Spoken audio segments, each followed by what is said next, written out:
आम ले लो, आम, पक्के पक्के आम, बड़े स्वादिष्ट आम।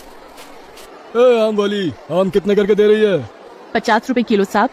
आम मीठा होगा ना? हाँ साहब, बहुत मीठा होगा। अनुपमा रेलवे स्टेशन पर आम बेचती है। वो बहुत गरीब है और आम बेचकर घर चलाती है।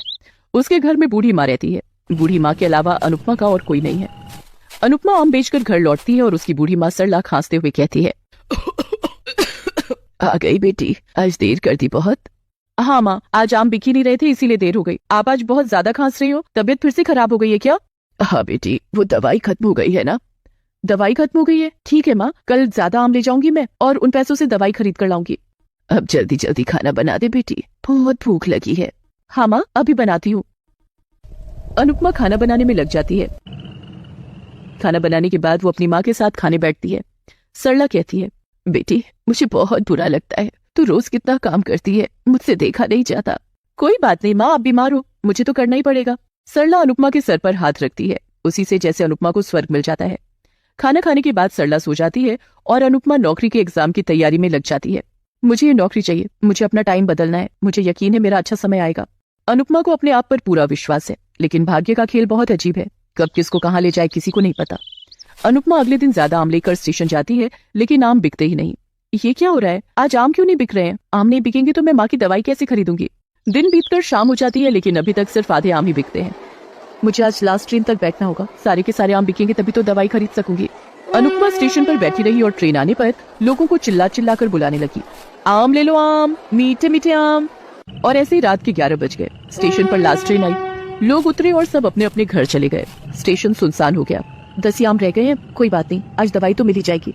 अनुपमा उठकर स्टेशन के बाहर चली आई। रास्ता सुनसान था। तभी अनुपमा ने देखा कि इलाके का सबसे अमीर आदमी बिरजू सेठ रास्ते में हाथ में चाकू लिए एक आदमी के सामने खड़ा है। बता, मेरे पैसे कब लौट आएगा, बता।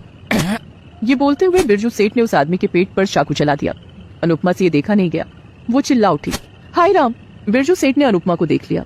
अरे कौन है वहाँ? उस लड़की ने मुझे देख लिया है। ए लड़की, रुक रुक। अनुपमा जान बचाने के लिए भागने लगी। बिरजू सेठ उसके पीछे भागने लगा। भागते भागते अनुपमा रेल पटरी के पास आ गई और तभी वहाँ से एक एक्सप्रेस ट्रेन जा रही थी। बिरजू सेठ ने अनुपमा को उस ट्रेन के सामने धकेल दिया और वहीं पर अनुपमा की मृत्यु हो गई। आज तो बाल बाल बच गया। ये लड़की जिंदा रहती तो मुसीबत खड़ा कर देती। बिरजू सेठ वहाँ से चला गया। अनुपमा के शरीर से उसकी आत्मा बाहर आई। वो आत्मा गुस्से में थी, उसे बदला चाहिए था। मुझे उस बिरजू सेठ ने मारा है, मुझे उसका खून पीना है, मुझे बदला चाहिए। मैं भी उसे इसी तरह मारूंगी, ट्रेन की पटरी पर। उधर अनुपमा घर नहीं लौटी। सरला चिंता में पड़ गई। सुबह सुबह गांव के लोग अनुपमा की डेड बॉडी घर लाए। सरला आंसू बहाती रह गई। बेटी, मेरी बेटी, कहाँ चली गई तू? बहुत रोने धोने के बाद अनुपमा का अंतिम संस्कार किया गया, लेकिन अनुपमा की आत्मा को शांति नहीं मिली। उसे तो बस बदला चाहिए था। वो बदले की आग में जल रही थी। अपना पेट चलाने के लिए सरला आम लेकर स्टेशन जाने लगी। आम ले लो साहब, इस बूढ़ी के ऊपर दया करो, आम ले लो। उधर दूर बैठकर अनुपमा की आत्मा ये सब देखने लगी। उस बिरजू सेठ की वजह से आज मेरी माँ को ये दिन देखना पड़ रहा है। मैं उसे नहीं छोड़ूंगी, उसे यही मारूंगी। अनुपमा की आत्मा हर रोज रूप बदल कर आने लगी और अपनी माँ से आम खरीदने लगी ताकि उसकी माँ को ज्यादा तकलीफ न उठानी पड़े। ऐसे ही दिन बीत रहे थे और एक दिन अनुपमा की आत्मा के पास वो मौका आ ही गया। वो एक शादीशुदा औरत का रूप लेकर अपनी माँ से आम खरीदने आई। तभी वहाँ बिरजू सेठ आया। ए बुढ़िया, आम मीठा होगा ना? हाँ साहब, बहुत मीठा है। मुझे 10 किलो आम दे दे। सरला ने बिरजू को 10 किलो आम दिया और बिरजू बिना पैसे दिए जाने लगा। साहब, मेरे पैसे? क्या तू मुझसे पैसे लेगी? तुझे पता है ना मैं कौन हूँ? मैं बिरजू सेठ हूँ, जा भाग यहाँ से।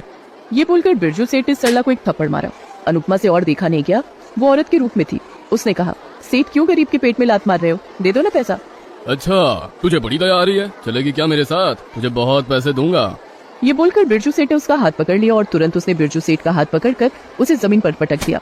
बहुत हो गया, अब तुझे सजा मिलेगी, सारे पापों की सजा मिलेगी। ये बोलकर उसने बिरजू सेठ को आसमान में उठा लिया। बचाओ बचाओ। सभी बिरजू सेठ से परेशान थे, इसीलिए उसे बचाने कोई आगे नहीं आया। कौन हो तुम? कौन हो? मैं? मुझे नहीं पहचाना? ये बोलकर वो अनुपमा के रूप में आ गई। बिरजू सेठ डर गए।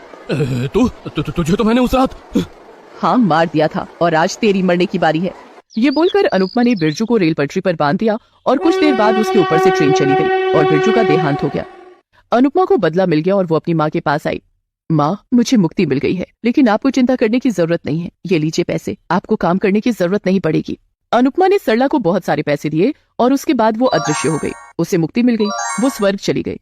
सरला कुछ सालों तक जिंदा रही और उसके बाद उसकी भी मौत हो गई और माँ बेटी स्वर्ग में मिले और शांति से स्वर्ग में वास करने लगे।